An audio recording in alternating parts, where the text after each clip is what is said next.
Přátelé, kamarádi, fotbaloví fanatici, zdraví vás Mikuláš Tuček, je 19. ledna, půl šesté, přátelé, půl šesté odpoledne, tedy ne ráno. Velmi brzký čas na to natáčet podcast, ale shodou okolností se mi všechny dcery rozjeli, jedna do světa, druhá na trénink, třetí na své první závody. Dělá atletiku a nově dělá skok o tyči, což mě samotného trochu děsí. Možná bych mnohem raději to vyměnil za oštěp nebo disk, což jsou podle mě méně nebezpečné disciplíny. Ale uvidíme, takže mám takové volné odpoledne, pročetl jsem pár věcí a řekl jsem si, že dneska udělám ten podcast brzo. Uvidíme, co to udělá, jestli vám to udělá radost, nebo jste zvyklí už na ten noční proud, který prostě většinou nestíhám dřív, tak dejte vědět určitě, co vám vyhovuje. Bude to trošku netradiční, bude to mít malinko jiný flow, protože minulý kolo máme takové to půlené kolo, kdy půlka zápasů se hrála minulý víkend, půlka tento, aby alespoň trošku v té šílené sezóně si ty týmy odpočinuli, což si myslím, že je jako skvělá volba, protože za A si trochu odpočinou, za B my máme vlastně stále non-stop fotbal, protože se stejně do toho hrajou ligový pohár nebo FA Cup, který se hrál v týdnu, nic zajímavého se tam moc nestalo, krom toho, že West Ham vypad, ale když jsem tak viděl tu sestavu, tak myslím, že David Moyes do toho rozhodně nešel jako na 120%. Mám tady pár aktuálních věcí, který jsou opravdu čerství. Teďka akorát, co jsem ještě četl ty transfer servery, tak Perisic zřejmě dohrál v Tottenhamu a vrací se do Hajduku Split, rodného nebo mateřského klubu, což si myslím, že nebo nemyslím si, že to je super, kdo ví, jak určitě ne pro Tottenham, protože furt je to podle mě fantastický hráč, který i loni byl naprosto úžasný, když naskočil, tak prostě byl dobrý, což o kom se to dá říct. A samozřejmě škoda toho dlouhodobého zranění, kdy Perisic v podstatě celou sezónu hrát nebude, čili dává smysl, že v jeho plus minus 35 letech, takže další smlouvu nedostane a vlastně je hezký, že se vrací to, podle mě nedivil bych se, kdyby skončil někde v klubovém managementu, pak v Hajduku, třeba později i někde výš. Ale určitě bych to chtěl takhle vypíchnout, protože podle mě to byl jako fantastický kopáč, nebo doufám, že ještě bude. David Hanskos je hodně skloňován s přestupem do Premier League, především Liverpoolu, což by mi samozřejmě udělalo strašnou radost. I protože na něj mám někde mobilní telefon od Pumy ještě, měl jsem s ním dělat nějaký rozhovor, nakonec to díky tomu transferu úplně nedopadlo. Každopádně pochopitelně jeho úžasná sezona ve Feyenoordu, mám pocit, že vedou ligu úplně o strašný parník. Rozhodně ne před Ajaxem, který má jiné problémy, dostaneme se k ním. Tak bylo by to fantastické, ale upřímně moc nevěřím, že se to stane ještě v lednu. Možná bych rovnou začal, ať se tady na mě nedíváte takhle zblízka, to, co se zatím stalo, a když jsem to teda vlastně sjížděl, tak budu se soustředit opět na Premier League, to vás ale asi nepřekvapí, tak se toho zase tak moc nestalo. Předem jedna věc, možná budu jenom na YouTube, protože stalo se mi to, co už předtím, že Spotify vlastně jakoby zrušilo ten kanál, nebo nejde mi se za ní zalogovat. Minule jsem to řešil s podporou a přes nějakého jejich chatbota nebo chatchlapíka jsme to asi po 20 minutách vyřešili, ale teď to zřejmě budu muset udělat znova, tak pokud na to nebudu mít kyslík a chuť, což je veskrze otravná činnost, tak se omlouvám, a na YouTube budem. Začneme teda Arsenalem, který zatím nikoho nepřivedl, kromě Tyrese Johna Julese, což jsem si říkal, dobrý, tak to je nějaký prostě nic moc neznamená, ale pak jsem si vzpomněl, že Danny John Jules je, a teď? Dobře, jo, tak teď možná bude blbnout internet, jak vidíte, to je Danny John Jules, kocour z červeného trpaslíka, tady vidíte naši společnou fotku z Comic-Conu, z toho úplně prvního, kde byl naprosto dokonalej, a vzhledem k tomu, že letos přijede Rimmer, tak bych vás vlastně chtěl trošku na Comic-Con pozvat, protože by to mohlo být neméně zajímavé. Jsem zvědavý, jaký bude Rimmer, jestli se bude chovat jako Rimmer, protože Danny John Jules se choval jako ten kocour. Byl opravdu roztěkaný, akční, furt někde lítal. Mám, když tak na Facebooku ještě nějaký historky s ním i v té své knížce, kterou tady už vidíš, teďka ani nemám. Tak taky tam rozhodně je to popsaný, jak jako řádil tenhle chlapík vlastně i v Praze, přestože pochopitelně už to není nejmladší kocour taky. Ale je to demonický. Tak to byla taková jenom vložka John Juice, kterou jsem tady si chtěl tak jako jenom přihřát polívčičku, že samozřejmě se vídám se známými lidmi a že byste tedy měli odebírat ve větším počtu tenhle podcast. Takže Arsenal zatím nic, dostaneme se k tomu jako v drbech, co je možná čeká a pravděpodobně mine, teda, jak jsem to pochopil. Aston Villa taky nic moc, zbavila se pár kluků, Bournemouth nic, odešli 2 na hostování, Brentford teda, Sergio Region z Tottenhamu, který hostoval první půlku v Red Devils, kde teda Luke Shaw se uzdravil, takže už asi není po něm taková poptávka. A vzhledem k tomu, že okamžitě odchází do Brentfordu, tak je asi jasné, že Angel Postecoglou s ním příliš do budoucna nepočítá, tak to je asi jasný. Prej někdo velmi dobře komentoval a já děkuju vždycky za tohle, protože samozřejmě, když sledujete ten vlastní tým, tak to máte mnohem víc nakoukaný než já, výjima snad Liverpoolu, kde bych si dovolil se tvářit trochu jako expert. Takže právě říkali, nebo někdo psal do komentářů, že vlastně Region byl úplně nepoužitelný v té přípravě a že si pravděpodobně jako podřízl větev pod sebou právě v Tottenhamu, takže Ange s tím nepočítá, ale tak teďka půjde na hostování a v létě očekám, že se mu najde nějaké rozumné angažmá. Brighton koupil Adriana Mazilu, což jsem myslím, že koukal a je to... Kdo to byl? Yunus Emre Koňák tady. Anus Emre Koňák, no tak to je krásný to. Za 3,5, který přišel teda do Brentfordu taky, tak to je back a Adrian Mazilu je, a teďka myslím, že rumunský křídlo, 17 let a Brighton za 3 miliony. Čili za 2,5 roku očekávejte, že ho Chelsea bude chtít za 80 podle mě. Taky pustil nějaký hráče, protože nechceš je platit, když víš, že na 99% hrát nebudou. Burnley, David Datro, Fofana z Chelsea, Loan, to je tuším ten chlapík z norské ligy, který přišel vlastně za relativně dobrý prachy, myslím, že nějakých 12 milionů stál. Šupem ho poslal na hostovačku, teďka jde na druhou. V Burnley očekávám, že Kompany ho nebere jen tak, a že pokud bude v kondici a nemá tam nějaký zranění, což teda fakt u něj nevím, tak by si mohl krásně zahrát Premier League. Pravděpodobně jenom půl roku, protože si myslím, že Burnley to neudrží i díky tomu výsledku, dostaneme se k tomu.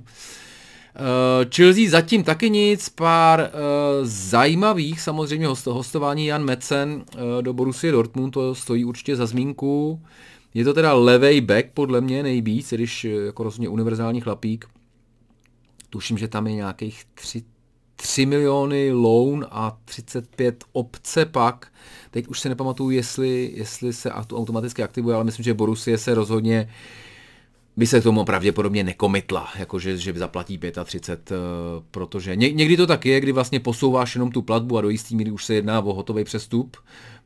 Zažili jsme to několikrát, ale tady si myslím, že vyzkoušej a buď to budou domlouvat nějakou asi přijatelnější pro ten německý klub, kdy těch 35 není ani, to nezaplatil ani za Bellinghama, takže nečekám, že by za Madsena, který ho považuji spíš za nadprůměrnýho fotbalistu, než jako špičkovýho. Čili tohle, Chelsea docela zajímavý to, ale asi i kvůli FFP bychom měli pocit, že by potřebovali prodávat, nicméně zrovna jsme se o tom bavili a myslím, že už jsem to naznačoval i minule a teďka vyšly docela dobrý články na The Athletic a snad Daily Mail, kde to vlastně vysvětlujou, jak se jim povedlo podepsat třeba toho Mudryka a rozepsat ho na 8 let, tak opravdu jako v té položce zaplatili jsme za Mudryka je za každý rok asi 7,8 milionů. Protože je to prostě rozepsaný na 8 let, když má tu smlouvu. UEFA už na to zareagovala, bylo to takový vychcánkovství od Baileyho, ale budíš využil toho. UEFA už na to zareagovala a vlastně nedovolí to rozepisovat déle než na 5 let. Nicméně k těm starým se samozřejmě, kde už to proběhlo, tak už se to nevracelo. Čímž pádem Chelsea vlastně, přestože bychom si řekli, urva utratili miliardu, a ne korun, ale liber za posledních pár oken, tak nemůžou být v pohodě, ale díky tomuhle vlastně můžou být. A možná bychom se taky k tomu dostali později, oni vlastně fantasticky prodávali. Takže když si vezme, že Mudryk je stojí letos 8 milionů, kdežto za Havertze dostaneš nějaký jako 64, tam jsou složitější ty počty, 64 to určitě není, tak vlastně najednou s Mountem. Mount prostě jde jako odchovanec vlastně téměř celý rovnou do těch plusů, čímž pádem potřebuješ jako 5 mudriků, abys to vůbec, kecám, 7 mudriků, abys to vůbec jako dorovnal. Čili takhle opravdu si myslím, že Chelsea mít problémy nebudou. Hokejka chystá nějaký článek, doufám, že se k tomu dostaneme, ale zase nechceme jenom popsat to, co je na Daily Mail, chtěli bychom nějak jít víc do hloubky. Na druhou stranu se do toho nepouštějí ani mnohem renomovanější novináři. Jo? Nějak to prostě, jako přitom je to téma, který by podle mě všechny strašně zajímalo, ale zatím nikdo to nedokázal vlastně jako vyčíslit. Takže jako říkají, OK, budou v pohodě, protože tam je ještě Liga mistrů vlastně, tahle sezona se do toho ještě nepočítá, tak sám jsem zvědavý. Nicméně Chelsea podle mě v klidu. A i to teďka ty poslední ta Premier League schůzka nebo to vyjádření, to dokázalo, zůstává tam Everton a nově je v tom teda Nottingham, což taky není překvapení, protože ty kupovali úplně šíleně. Everton nic, Fulham nic, zase hostovačky, Liverpool nic, zase samozřejmě Luke Chambers, Reece Williams, mladí kluci na hostování a Fabio Carvalho jde do halu, byl v Lipsku, kde se moc nechyt, takže asi tolik. Luton někoho koupil, to gratulujeme. Manchester City taky nic, tady samozřejmě docela zajímavý není. Nahuel Ferraresi, dobrý křestní jméno. Takže nahulil Ferraresi za 4 miliony euro. Je to takový vlastně jako přestup, ale vím, že jako City a Chelsea dokážou dělat docela dost tady těch vlastně nenápadných přestupů, který ve finále prostě můžou dělat, že jo, halíře dělají talíře. Manchester United žádný signing, ale zajímavý je, že se minimálně zbavili někoho na payrollu, na té výplatní pásce teda. Donnyho van de Beeka, který asi je gigantický zklamání, Jadona Sancha, který je taky gigantický zklamání, ale ještě si to opepřil tím, že se zprotivil ten Hágovi. Hannibal Sevilla docela jako mladý kluk, bojovný, takový ten s těma úžasnýma kadeřema. Tam je, myslím, že nějaký malý hostování a opce na nějakých 17 milionů nebo něco takového, tak nevím, jestli asi 17 milionů liber, 20 milionů euro, čili Sevilla si ho bude moci pravděpodobně nechat, asi bude záležet na to. Newcastle nic, což trošku jako překvapí a nepřekvapí, protože zároveň zranění mají furt to. Joelinton je do konce sezóny, pravděpodobně to je další strašná zpráva pro ně. Ale zase Newcastle si dává velmi velký pozor na to financial fair play, protože ty tam zdaleka takový buffer jako třeba Chelsea nemají, přestože zase poměrně jako utráceli. Nottingham Forest, přestože se pokusil podat nebo prodal Gustavo Scarpu, tak je v těch problémech, o kterých jsem mluvil, tak tady se ještě uvidí, co to bude znamenat pro něj, jestli nějaký bodový odpočet nebo jenom pokuta. Očekávám, že když Everton dostal bodový odpočet, tak by bylo divný, kdyby se Nottingham vybruslil, ale necháme se překvapit, že je to stále zvláštní. Sheffield United, Ben Brereton Diaz, já mám pocit, že je od někať z Ekvádoru nebo něco takového, nějaká Jižní Amerika. Tak ten dostal tohohle chlapíka z Villarrealu na hostovačku. Ve Villarrealu jste ho asi moc neviděli, nicméně myslím, že válel podle mě solidní 2 sezóny v Blackburnu, čili minimálně ta aklimatizace na jako anglický prostředí by nemusela být složitá. A Tottenham zatím nejzajímavější bezesporu nákupy, i protože se tam konečně na rozdíl od mnoha jiných něco stalo. Regiona jsem zmínil, Tanganga do Millwallu na hostovačku, nevím, jestli si pamatujete, když startoval jako mladý kluk, myslím, že ještě pod Mourinhem, tak to byl takový sympatický, malinko splašený, ale hrozně sympatický chlapík. Další kluky neznám. Eric Dyer, tady teda píšou na Football Transfer z hostovačku, já jsem měl pocit, že to je prodej, že tam je nějaký 3-4 miliony liber byli, tak nevím, nemám pocit, že by ho Ange chtěl pak zpátky, uvidí se. Jet Spence, to si připomeňme, to je podle mě jako velký nákup z Leedsu, který měl být tím krajním backem, který bude v základní sestavě, ale evidentně nebude. Uvidíme, jak se chytne v Janově a Hugo Lloris samozřejmě za veškerý, co odved pro Kohouty, tak myslím, že LAFC je úplně ideální, že jo, kdo tam byl Zlatan, byl tam Gerrard, myslím, byl tam Beckham. Ne, počkej, ty byli v Galaxy, tak počkej, tak to je vedlejší, tak to jsou takový, co hrajou, co nepodepisují tak slavný hráče, ale hrajou trochu líp, nebo minimálně v posledních sezónách. Pardon. Tottenham ale příchody, Radu Dragušin, velmi zajímavý z Janova, myslím, že jsme ho mívali už tak jako 2 roky zpátky v Drbech, jakože se o něm šuškal, že by mohl být velký, mám pocit, že hrál za Juventus, jestli se nepletu. 25 milionů euro, žádná láce, na poslední chvíli se do tohohle transferu opřel ještě Bayern, nicméně Dragušin zpětně prohlásil něco ve smyslu, že jako zájem Tottenhamu byl dlouhodobě, že se toho strašně váží a že i když jako Bayern by ho taky lákal, tak v tu chvíli, kdy už jako se domluvil s Tottenhamem, tak prostě neexistovalo nic jiného, přestože samozřejmě jsou příběhy tady těch transferů, kdy na poslední chvíli se to ještě zvrtlo. Myslím, že nejslavnější je Roy Keane a Liverpool Manchester United, kdy vlastně Roy Keane byl domluvený s Liverpoolem a vlastně si plácli, myslím, že s Kenny Dalglishem, ale nakonec to vyfouk Alex Ferguson a jeden by řekl, že udělal dobře, bohužel. Tak, tady West Ham, myslím, že zajímavý je ten Thilo Kehrer, který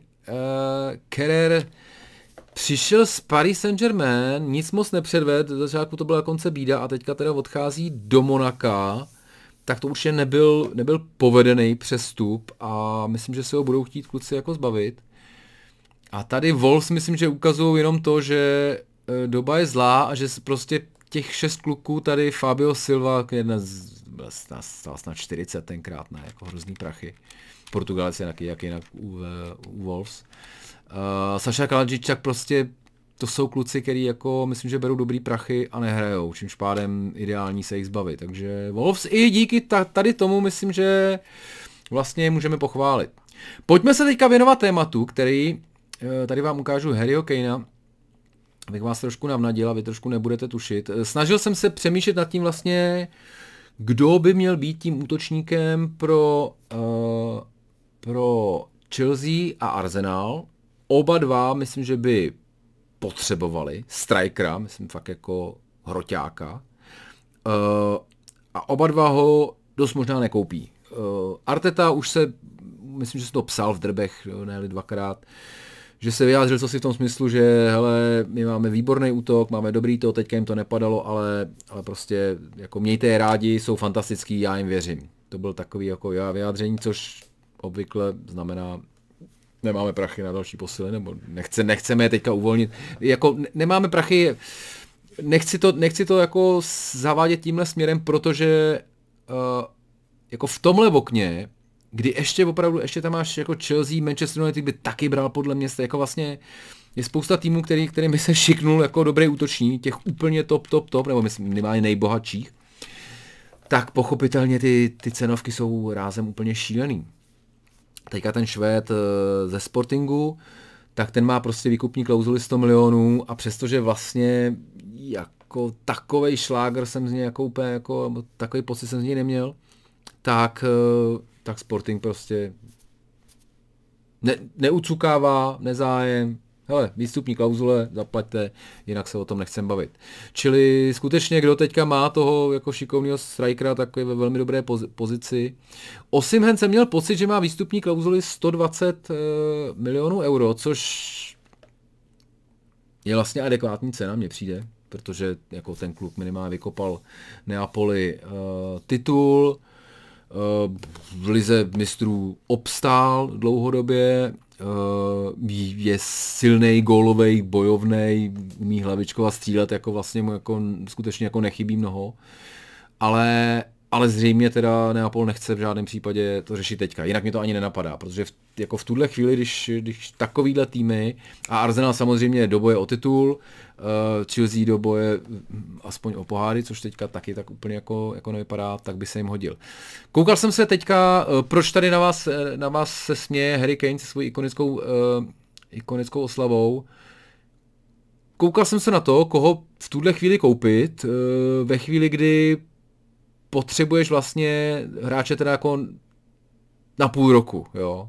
Je jasný, že kupovat zlatou kopačku, by byl Harry Kane na půl roku, jako je nesmysl, ale vlastně mě zajímá ta úvaha prostě jako kdo teďka je ve formě, protože ty potřebuješ hráče ve formě, teďka ti jako ten Diaz je, který půl roku v podstatě nekopal, tak to si může dovolit, nebo to si může dovolit, ani Sheffield United si to nemůže dovolit, aby nefungoval, ale je to samozřejmě jako v jejich dostupnosti, jo? Teďka, když bys na to měl těch 100 milionů, tak ho koupit. Čili zlatá kopačka teďka, Harry Kane 21 gólů, nesmysl. Kylian Mbappé 18 gólů, nesmysl, mimochodem řeší se samozřejmě, vypadá to, že ten deadline, který měl dostat od Realu, tak nebyl, teda nakonec, což některé zdroje i z jeho tábora potvrdili, že teda jako Real rozhodně žádný jako ultimáta Mbappé mu nedával, že by si to ani nedovolil, což mě teda taky dávalo smysl, že by bylo velmi zvláštní. Ale tam jenom teda, kolik to bylo, Paris Saint-Germain mu nabízí 100 milionů za sezónu, což je 2 miliony euro týdně, zběsile, dostaneme se pak ale k placeným hráčům, takže si to dáme do nějaký tabulky. A Real mu nabídl třetinu, jestli jsem dobře pochopil, plus ale zase samozřejmě jako ohromný podpisový bonus, který možná tam má i PS, že to samozřejmě, to myslím, že se už nepsalo. Takže tam bylo nějakých 100 milionů euro jako podpisový bonus a pak akorát teda nějakých jako 30 za sezónu, což je furt fantastický, ale pochopitelně je to plat zhruba Jordana Hendersona v Saudské Arabii, dokud tam ještě byl. Budeme pokračovat dál, jo. Tady samozřejmě tohle by asi bylo dobrý, jo. Serhou Guirassy, Stuttgart, 17 fíků, což znamená, že je ve formě. Podle mě mu je nějakých 28 nebo něco, čili a navíc mám pocit teďka, jestli to je z Guinea, tak je na tom, tak je na Afkonu, čili teďka tím moc nepomůže. Možná by to dávalo smysl ještě jako na konci okna. A mám pocit, že není to tak, že mu končí možná smlouva už letos. Čili by to mohl být jako vlastně jako dostupný ten. Ale teď je otázka, jestli chceš jako 28letého kluka, který teda má první vlastně super sezónu. Žádný předtím jako to nenaznačovalo. A taky už nikdy nemusí zopakovat. No. Lautaro Martinez pochopitelně z 16 góly je určitě prověřený, ale mám pocit, že je hodně spjatý s tím Interem a teda nedokážu si představit, jako to je vlastně 120, tady bych čekal, že jako tam někde ho Inter bude chtít to.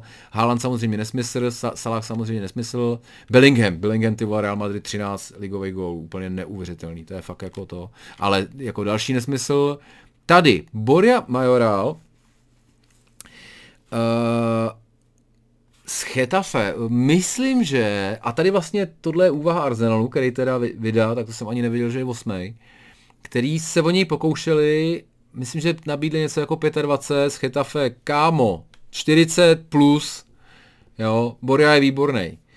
Takže zajímavý, Alvaro Morata je samozřejmě útočník, kterému se Chelsea určitě vyhne, tím jsem si celku jistý. Ale vlastně zajímavá úvaha, vlastně takovýhle kluk, který a možná teďka do Atletika šel Moise Kean, nebo šušká se, že tam půjde na hostovačku. Čili možná, že jako zadní dveře pro Alvara Moratu by tam byly. A tady ten chlapík, který vlastně jako úplně nemáš pocit, že to je striker, ale do jistý míry furt někde ty góly dává, jo. A furt někam přestupuje, tak by mohla být zajímavá volba. Pak je samozřejmě Song Heung-min, který ho teďka ani nekoupíš, protože je fuč na tom zase asijském kapu. A Dominik Solanke se 12 fíky, výbor, tak to je zajímavá varianta, která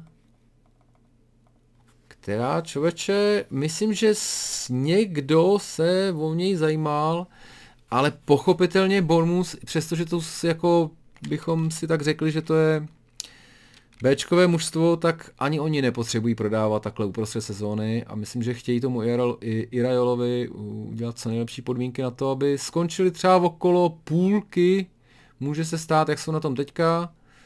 Teďka jsou 12. No, 25 po té krásné série výher a není nereálný nakonec.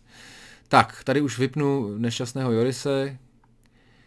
No a teďka Antoine Griezmann, tak to asi je, no když šuškalo se samozřejmě o Manchester United, ale já mám pocit, ten zůstane v tom Atletiku rozhodně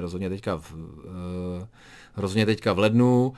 Zároveň zrovna myslím, že vyhráli, oni vyhráli, ale to byl ten normální pohár. Teď se hrálo nějak strašně moc španělských pohárů, jak tomu trošku to, ale vlastně díky jeho gólu definitivně porazili Real Madrid, tak zajímavý. Artem Dovbyk, 11 fíků a Girona neuvěřitelný příběh. Možná se k tomu dostaneme za chvilku. Koho tady máme dál, já se ještě podívám. Jarrod Bowen, no tak to by bylo samozřejmě skvělý, ale to není úplně ten central striker, což teda ani nevím, jestli Dovbyk je teda. A tady prostě Luis Openda 11 gólů, tady asi z Lipska bych, když už tak bych kupoval toho Šeška, ale to si myslím, že nebude nostřet. A samozřejmě Viktor Bonifác, který ale to myslím, že je z Nigerie silně zraněný teďka dokonce, člověče. Ne, není, je na tom, je na Avkonu, čímž pádem má hložek to. Hwang Hee-chan, nejsem si jistý a tady už vlastně upřímně Perry, Sassuolo, Watkins, to jsou asi hráči, který samozřejmě o kterých těch a Denis Undav to jako asi určitě nechceš, protože už jsme ho viděli v Premier League a to. A nebo by si Arsenal mohl stáhnout zpátky Girouda. To by se mi líbilo, přátelé, to by se mi líbilo, protože to je kluk, který myslím, že vlastně možná jeden z nejnedoceněnějších hráčů, který snad kdy byli. Vzpomeňme na Modriče, který z nejméně doceněného se stal nejvíce, když získal ten zlatý míč a rázem mu to všichni omlátili o hlavu, co je to. Leroy Sané taky není to, Gerardo Moreno, nevím, Lewandowskýho nechceš. A tady už jsou to, no. Tak tady jsou další, nějaký William samozřejmě, i když taky myslím, že je teďka s Ghanou na to, na Avkonu. Nebo Romelu Lukaku vlastně, Chelsea by si mohla povolat zpátky Romelu a Lukaku, ano, a bylo by to. Dobrý, to už jdeme to. To už bychom tady projížděli všechny ty. Tohle jsou title odds, neboli kurzy na výhru, nevím, jestli to vidíte. Manchester City má teda zhruba, tohle jsou ty anglický ty, jo, čili 3/5 je v podstatě 1,6, jo, abych vám to tak jako přeložil do těch našich. Protože ty vsadíš 1 a dostaneš 3,5 navrch. Tady 1,5 tohle zhruba, takže jednoznačný favorit. Liverpool mezi 2,5:1 až 3,5:1 zhruba. Arsenal 8, což člověče není vlastně úplně od věci, protože uvidíme, jak se samozřejmě vrátí po té mini pauzičce, ale přijde mi, že když se chytnou na Crystal Palace, ne, což není nejsložitější soupeř, zároveň to je soupeř, který umí docela bránit a umí rychlý breaky, což je poslední, co chceš takhle. Ale jako nepřijde mi to nesmyslný a tady samozřejmě zajímavý, že Tottenham má 33 a Villa má vlastně 40, jo, že to je nesmírně srovnaný. Pak už je to asi bez debat. Manchester United 500, to opravdu, to se nechám přešít na ženu, jestli tyhle vyhrajou letos ligový titul.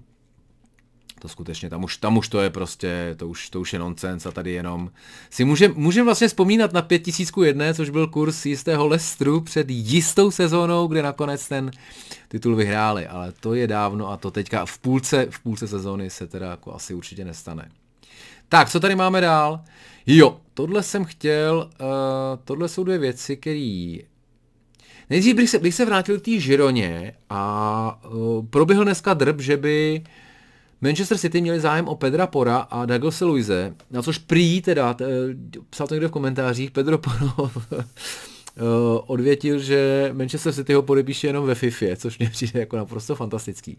Nicméně, podstatně je, že zvažují, že by do klubu opět přivedli dvojici Pedro Porro, Douglas Luiz. U Douglase Luise jsem si to pamatoval, že hrál v City před zhruba 5 lety, než odešel do Aston Villa, ale u Pedra Porra jsem o tom netušil. A společné mají, že oba dva hráli nějakou chvíli za tu Gironu. Nevím, jestli vlastně víte, jak to funguje. Ta společnost se jmenuje Football City Group a má teda pod sebou City, Gironu, Troje, New York, něco teďka, jeden New Yorkský tým z Major League Soccer a ještě asi 5 dalších po celém tom. A tohle je vlastně fantastický systém, kdy ty si můžeš vlastně ty hráče tak jako různě pouštět, typovat, můžeš je posílat, rozehrávat předtím, než je vezmeš do Manchesteru City, což je samozřejmě vrchol té pyramidy, tak je můžeš posílat do Girony, což tyhle oba dva zažili. A jak jsem psal dneska v drbech, jako můžeme na ně nadávat, můžeme samozřejmě čekat, co se stane s těmi 115 obviněními. Podle posledních zpráv, pokud by se potvrdili, tak je posunou do druhé ligy rovnou City, což by bylo samozřejmě jako neuvěřitelný. A zatím se nepsalo nic o nějakých jako návratech nebo v podstatě vrácení titulu, což asi myslím, že já nevím, kdo tam na to čeká všechno. Asi jednou Arsenal, jednou Liverpool, pak asi určitě samozřejmě jako další týmy, možná United taky. Což na jednu stranu zní samozřejmě děsivě, na druhou jako zažili jsme Juventus, který za podvody šel do druhé ligy a vracel tituly a ne jeden. A víme běžně u sportovců, že když dopujou, tak se ty medaile taky vrace, že kolik jsme po ruských sportovcích zdědili medailí i takhle. I když musím říct, že to je vlastně, že to je vlastně na hovno. Vlastně to pak máš to v tabulkách, fajn, jako to je skvělý, ale koru těch individuálních sportovců, to když to vybuješ na té olympiádě a pak ti to přijde za rok poštou, to samozřejmě asi nikdy nebude srovnatelný, už jenom proto, že tenkrát si mohl dostat ty sponzorské smlouvy pak na ty další roky, což je očekávám u sportovců to, co tě ve finále živí, myslím, jako atlety, běžce na lyžích a tohle, protože tam počítám, že ty prize money nejsou zdaleka takový jako třeba u fotbalu. A my jsme teďka u prize money, přátelé, a ono to asi bude blbě vidět, se omlouvám, ale hodím vám tady vlastně tabulku, kterou Sportrek, jedna z těch, kde vlastně můžeš najít všechny, vidíte tady golf, všechny americká, máme to tady jako soccer. Tak kolik berou hráči v Manchester United?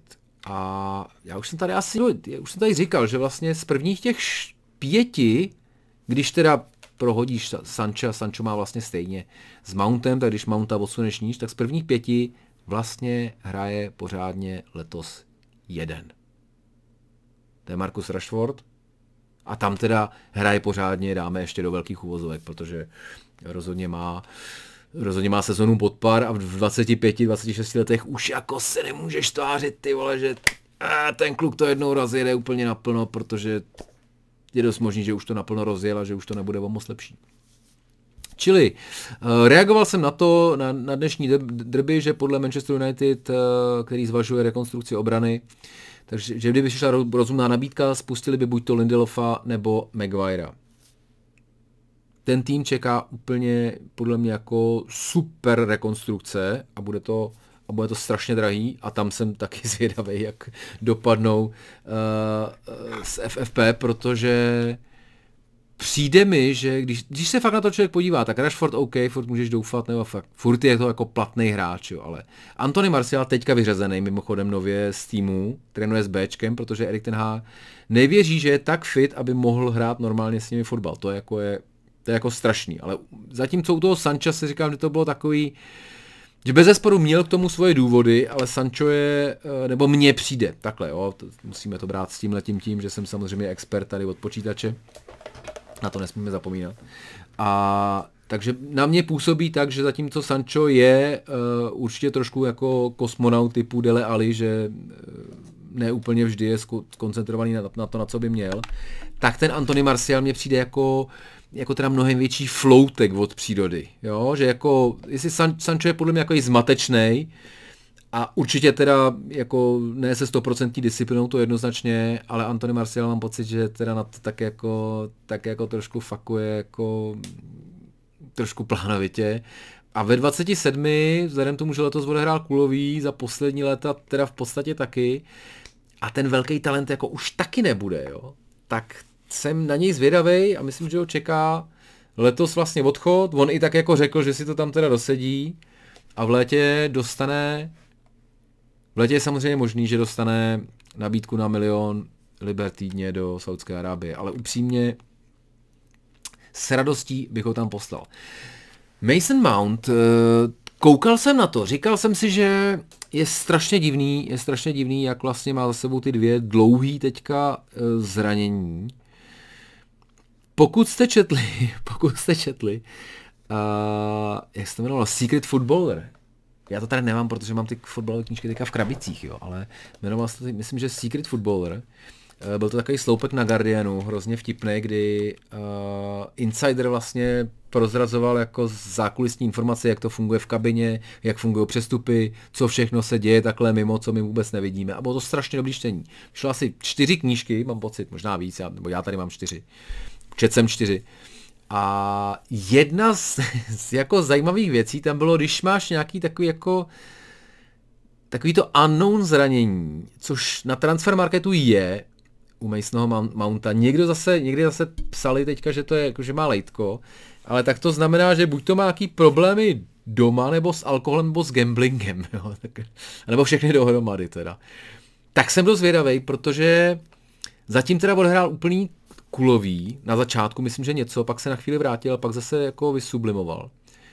A koukal jsem, že i loni za Chelsea vlastně toho taky měl 2 dlouhé pauzy, což teda u hráče 24 připomíná trochu jistého Reese Jamese, který vlastně v tomhletom věku jako víc nehraje, než hraje. A je to teda u obou mě to přijde už takový jako trošku na pováženou. Oba dva nakonec berou stejně, podle mě je to čtvrt milionu týdně, ale fakt jsem zvědavý, jak to Štěpán Kubiš tam vyvolá, to je milé, to je můj dobrý kamarád, divadelník, ale teď mu to určitě nevezmu. A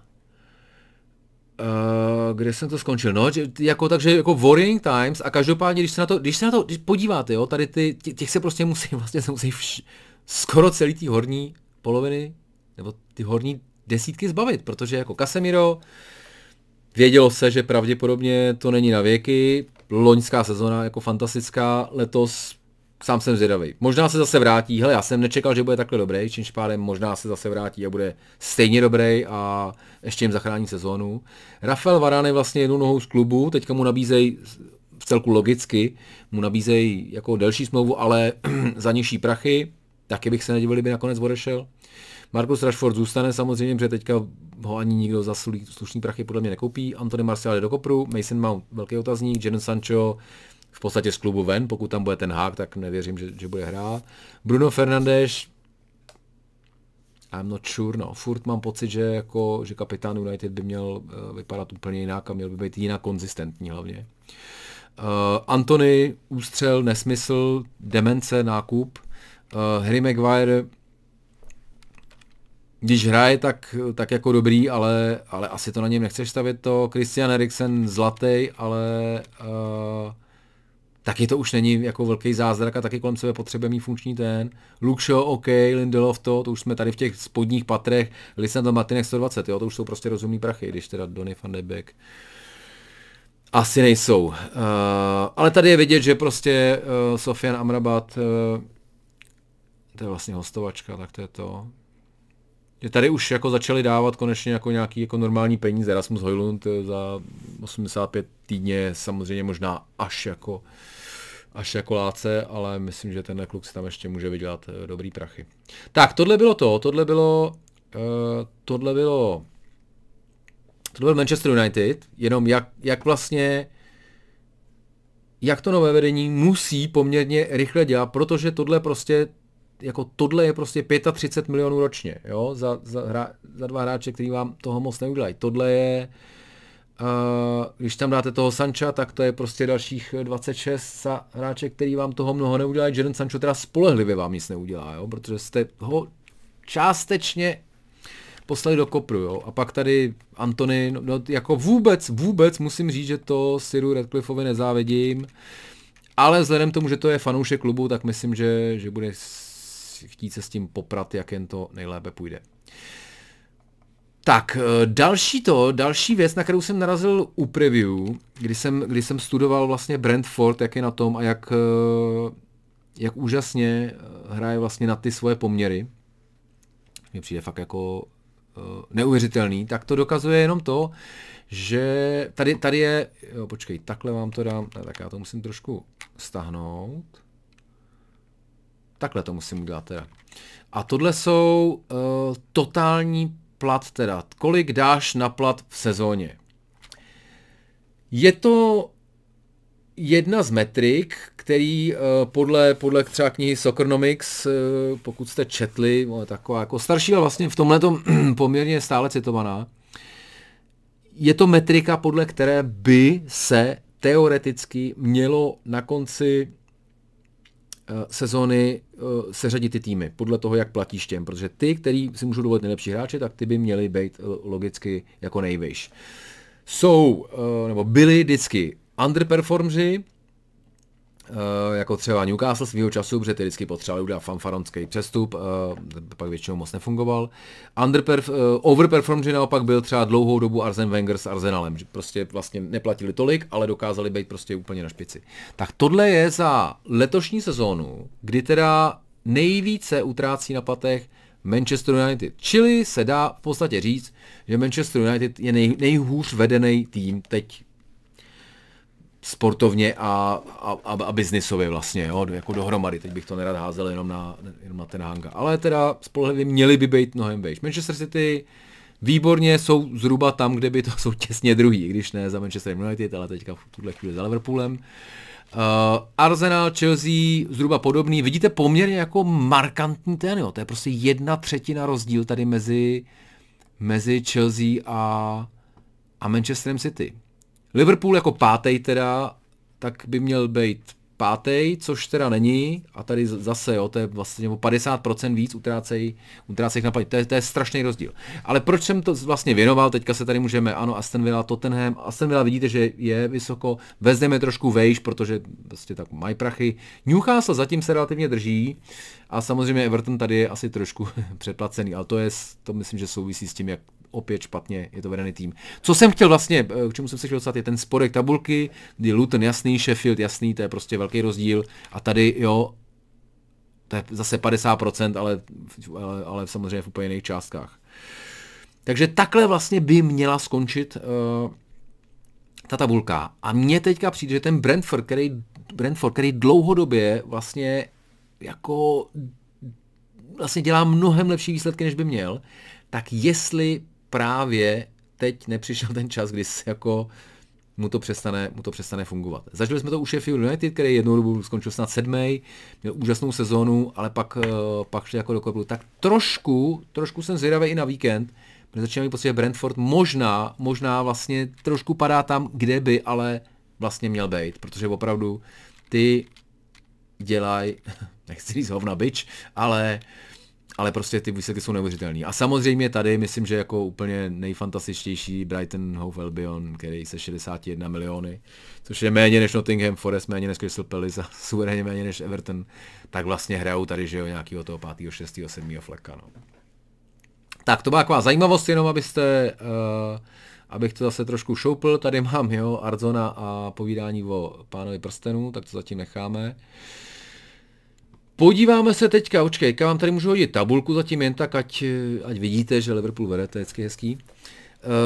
Šušká se o Salahovi, ale myslím, že se šušká naprosto jasně, že to bude v létě, ale Saudové už tam jako brojí to a já jsem vlastně psal, že by mě to nenapadlo, že jak to je takovým zvláštním státním způsobem vedená jako liga, protože jako 4 týmy mají vlastně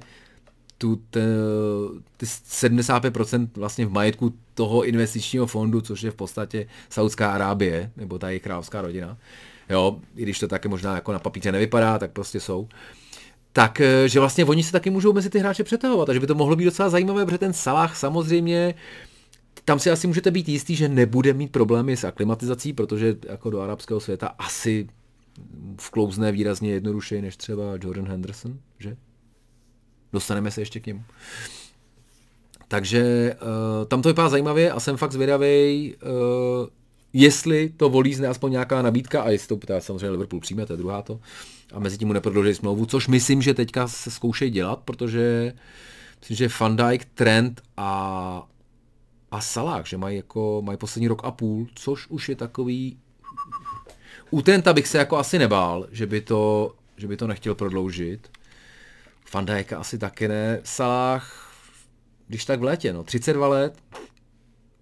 Jako kdyby za něj dali 200, tak já vlastně říkám asi ano. Uvidí se teďka, jak se bez něj bude dařit a možná se bez něj bude dařit nebo nedařit i delší dobu, protože z toho včerejšího utkání odstoupil zraněný na Afconu a na to jako nejsme moc zvyklí u Salaha, který v podstatě je jako nesmrtelný. Takže jestli má hamstring teďka a bude to na díl, tak i to je možná taková jemná indicie, že třeba ten čas je teď a možná je fakt čas ho poslat do světa. No. Protože třeba teď jsme poslali do světa Bobbyho Firmína a ten se vrací, ale nevím, kam se vrací. Myslím, že je jeden z těch, kterým se úplně nelíbí Saudské Arábii. Kdo se 100% vrací, je již zmíněný Jordan Henderson, který odchází do Ajaxu. Co bylo zajímavé,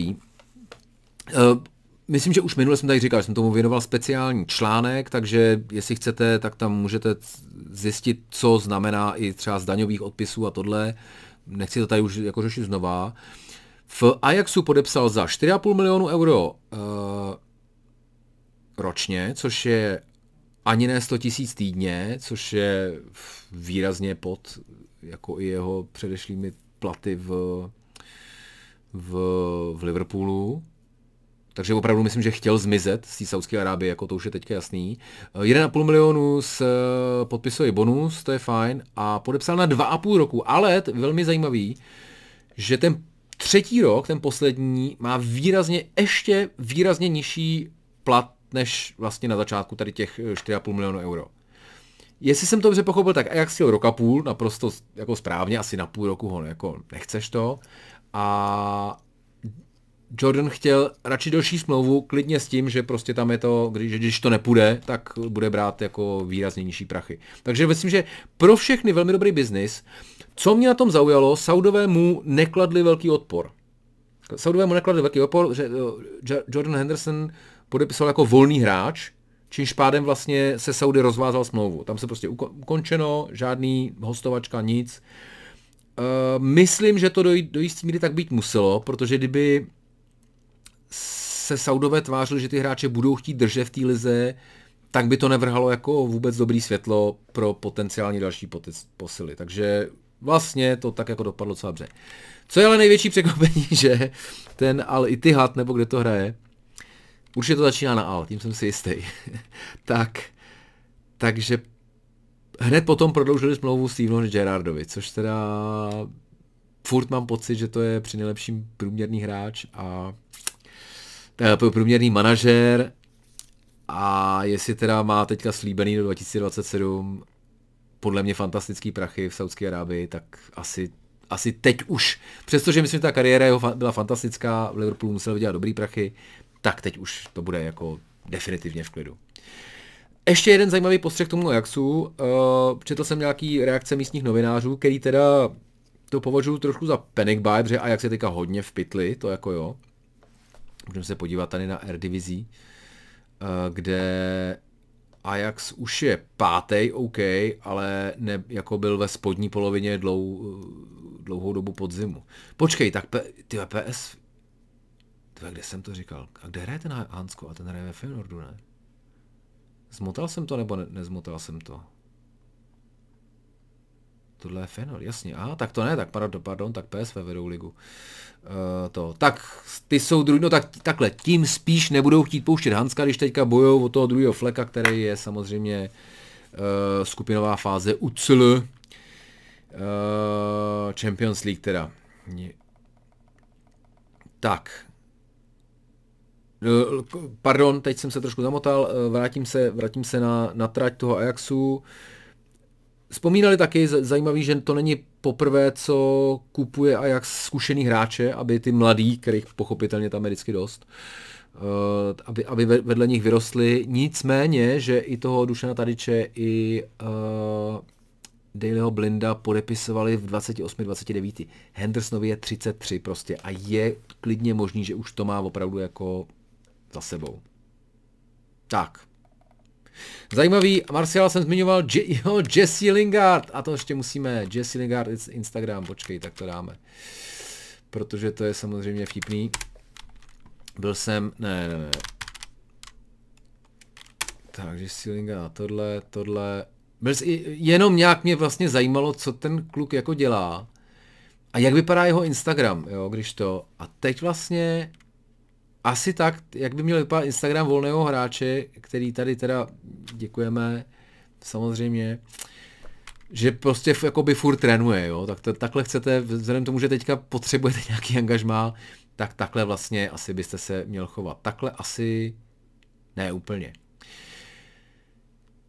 Vzpomínal jsem na jednu věc, na jednu zajímavou paralelu, která možná se jako, nebo já jsem neslyšel, že by se moc řešila, ale po 20 letech dominance zažil vlastně Liverpool dekádu poměrně velkého zoufalství.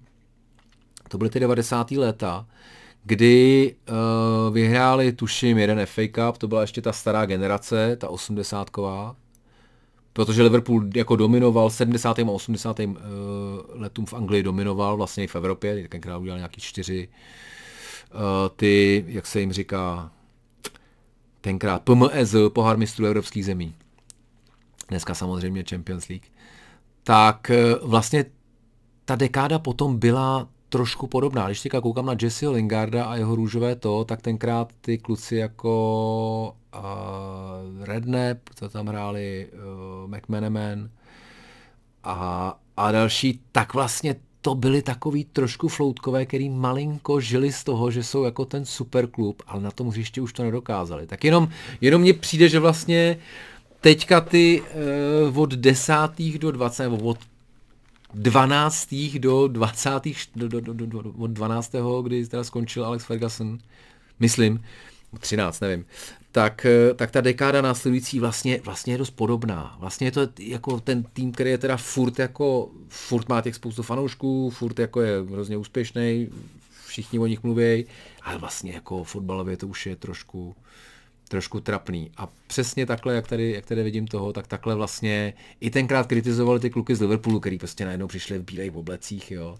Sledoni, šviháci, ale na tom hřišti to prostě úplně nefungovalo. Přátelé, tohle je věc, kterou tady jsem chtěl říct, že Chelsea umí prodávat hráče, ale to vlastně k tomu jsme malinko už jsme pokryli.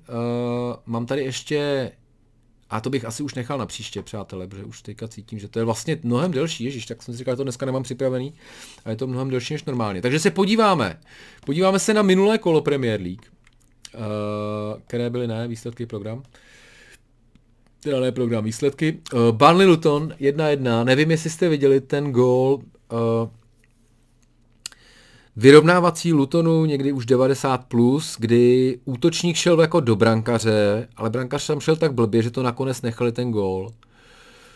A vlastně i v nějakém tom summary pak říkal Karel Poborský, já jsem nad tím přemýšlel celý víkend a já furt nevím. A já vlastně taky nevím. Je to opravdu jako, asi bych to pískal, na druhou stranu jako furt je to Anglie a ten brankař tam šel fakt tak jako špatně, že se nedivím, že to spadlo. Ale samozřejmě Burnley už trošku po několikáté takhle malinko podseknuté rozhodčími a budou to mít ještě těžké. Chelsea Fulham, neříkám, že je spravedlivá, ale zlatá podle mě pro kluky výhra. Newcastle Manchester City, čekal jsem, že City si to pohlídá jako líp, ale nakonec teda Newcastle dobře zabojoval, ale zase ke konci to City otočili a trošku se bojím, že tady začíná ten streak 12 výher a to ještě furt nemají toho Haalanda. No. Nicméně Kevin De Bruyne je zpátky ve velké formě, to je pro nás smrtelníky nepříjemná zpráva. Everton Aston Villa, jak jsem čekal trošku, že to nemusí být tak jednoznačná záležitost, tak přesně nebyla.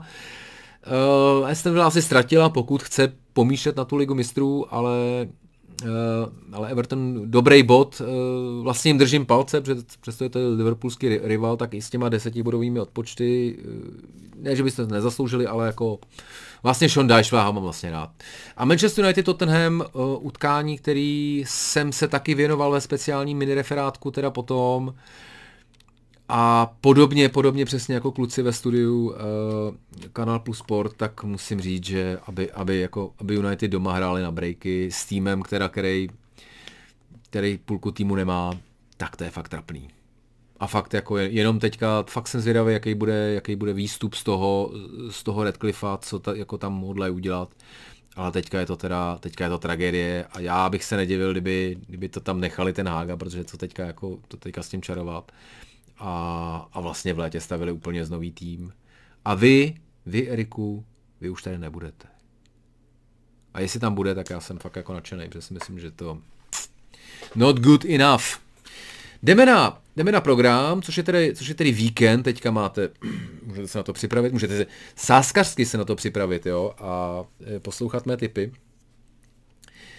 Opta, možná jsem to říkal už minule, Opta vyhlásila před tím minulým kolem podle teda jejich supermozku analytického, tak jak dopadne titul a Arsenal měl jenom 4%, což koukali jsme na ty kurzy, což mě přijde vlastně jako úplně nesmysl. A fakt jako vlastně teďka bych jako na ten titul, zkusil bych to za nějaký drobný, ale vlastně bych si počkal přesně na tohle utkání, protože tohle je tady se buď to chytnou a rozstřílí se, je vlastně jedno, kdokoliv se může rozstřílet. Saka může být konečně odpočatej, který hrál strašný minuty. Teda koukal jsem na to, jak teda jako vlastně tyhle ty mladíci hrajou a Saka to jako vede suverénně a myslím, že to je na něm vidět. A známe případy, kdy takhle ten jako kluk, kdy to takhle kluka uvařili, takže to teda doufám, že Arteta není blázen a že si ho nějak jako trošku pošetří, ale zatím teda hraje furt a mám pocit, že trošku šlape vodu, jo. Takže kdokoliv se chytne, tak to může být prostě start opravdu k tomu, že se budeme přetahovat do 38. kola, ať už s Liverpoolem nebo se City, očekávám, že se City teda spíš. Protože furt mám pocit, že Liverpool má trošku víc kliku, než by si možná zasloužil. Ale stejně tak si dokážu představit, že Roy Hodgson přijede, zaparkuje autobus a z těch dvou breaků jeden Olise nebo Eze promění a bude to. Když ty jsou možná počkej, ty jsou možná no počkej, Olise určitě ne a Eze nevím. Jeden Angličan Francouz, to je jedno. No, prostě počkal bych, takže jako skutečně tady si myslím, že když to skončí 0-0, tak Arsenal bude ještě v panice někoho kupovat. Když to skončí 4-0, tak to může být rozjezd ke krásný sérii, což teda není moc jako chytře analytický, jenom jsem ti chtěl říct vlastně, si moc netroufám jako tipnout, nebo na tuty vsadit, co z toho to bude, ale samozřejmě bych dával jedničku. Brentford Nottingham Forest, strašně zajímavý utkání, kde se vrací Ivan Toney, od kterého si myslím, že Brentford strašně moc čeká a nejsem si jistý, jestli Ivan Toney po půlroční nebo 8měsíční dokonce pauze, jestli to dokáže doručit tady ty záležitosti. Navíc Brentford teďka nehraje mizerně, ale prostě výsledkově mu to tam jako opravdu jako nelepí. A jak už jsem říkal, je možný, že vlastně se posouvá tam, kde by ten Brentford opravdu měl být. Jestli to je tím, že už je trošku prokoukli, to je samozřejmě jedna možnost, nebo tím, že prostě ty hráči nejsou dost dobrý a na tom jako long runu se to projeví, to nedokážu úplně jako odhadnout, ale tady bych i díky Nuno Espirito Santovi a jeho dobrým startu, tady bych zkoušel dvojku teda, natvrdo. Může to být samozřejmě jako velmi trapný tady v sobotu večer, ale záleží podle kurzu samozřejmě, jo, nemá smysl to dávat za 2:1, ale očekával bych, že tam bude třeba jako 4:1 a to už mi přijde, že by mohlo být to 4:1 přesně, já jsem chodící jako encyklopédia, přátelé. Sheffield United West Ham. Sheffield United, když se podíváme na tabulku, tak bude muset jet až úplně dolů, takže 9 bodů, 8 bodů na Everton, který má 10 bodů odečtených, jo, takže vlastně jinak vlastně 10 bodů na ten Brentford, který by tam měl být, jo, vidíš, oni už tam takhle jsou, aha, dobrý, ale zase mají 19 utkání, takže mají ještě dvě odložený, nebo jeden tenhle a ještě jeden další, což vlastně nemá nikdo, těch 19, takže tam ještě Brentford má Bournemouth, promiň. Takže zajímavý, Sheffield samozřejmě, Ben Brereton Diaz na hostovačku, pokud je nespasí ten, tak myslím, že jsou jako jsou odkázaný zase k pádu. Když Chris Wilder samozřejmě tam čaroval tenkrát, ale do stejné řeky myslím, že nestoupíš. Bournemouth Liverpool, pro mě pochopitelně asi nejdůležitější utkání víkendu, kdy to bude? To bude odpoledne, co? To bude takový ten 17:30, tak to si dáme na Rotopedu, přátelé. Teďka mám novoroční předsevzetí, že aspoň dám 3/4 hodinovek sportu, ať už to bude rotoped nebo cvičení. Zatím se mi to docela daří. Teďka jsem na 4, takže mi stačí vlastně zítra plavat a v neděli to a budu na 6, krásný, takže to hezky vychází a musím říct, že dobrý, ale moc jsem teda nezhub, jestli vás to zajímá, děti, ale si vás to tolik nezajímá. Čili vzhledem k tomu, že City to zvládli bez Haalanda a Kevina De Bruyneho, tak je otázka, jestli by to Liverpool taky neměl zvládnout bez Salaha a Haalanda. Salaha a Trenta Alexandra-Arnolda, což si myslím, že společně s Alisonem jsou 3 nejlepší hráči Liverpoolu.